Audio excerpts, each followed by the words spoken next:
Nice atmosphere here. The band to our right. Student section completely full. Looks like the stands are full here as once again Etowah has opened the season with a win for the first time in 2019. And the Cherokee crowd across the way has traveled incredibly well as well. And toe meets leather, and we are underway in Woodstock, Georgia. And that is a deep kick all the way out of the back of the end zone on a straight line. Carson Allen pumped up about that one. So out trots the new-look Cherokee Warriors with Tanner Savasier coming out for game number 2.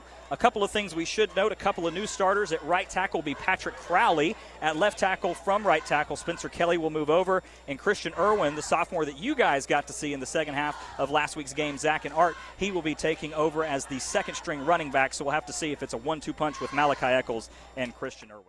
As Savasier here on 3rd and 2 fakes the handoff to Irwin.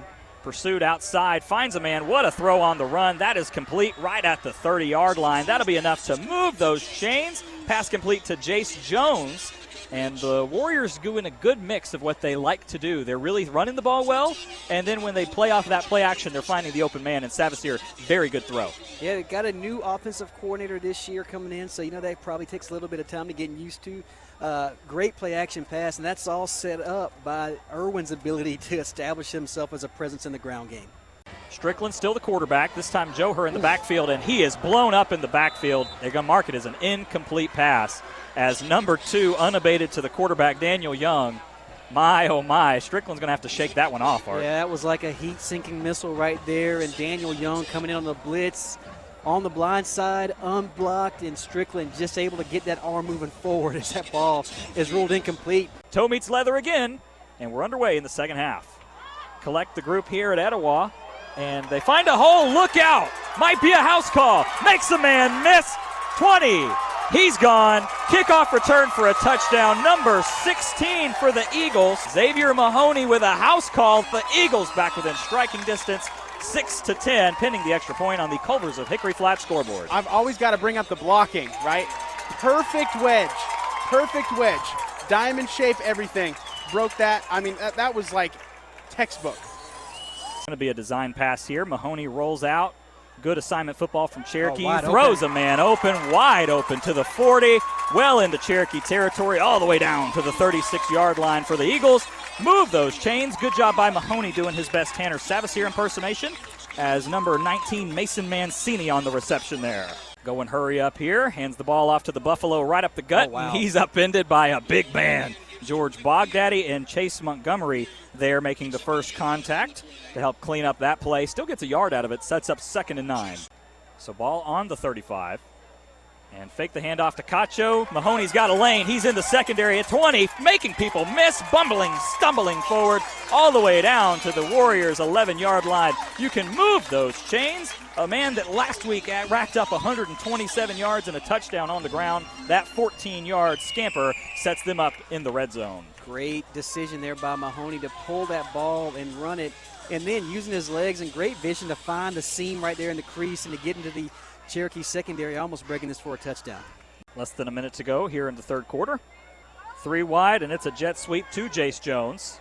And he slips a man. He's got a first down and more. Dangerous. 40, 30, 20, 10, touchdown. Jace Jones, house call, 64-yard touchdown scamper. I suppose it'll actually be a shovel pass since it was thrown forward.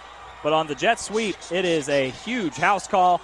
Joe Herr tries to make a step back, swings off a man, still on his feet. What a run. Oh, my goodness. Still on his feet. 30, 25, wrapped up and knocked down at the 24-yard line. Move those chains. Joe Hercacho with a 22-yard scamper. My goodness, what a change of pace. What an electric run there by Cacho right there. It looked like he was wrapped up and taken down for a loss. He turns on the Jets, and again, Etowah going with tempo here. Cherokee showing blitz.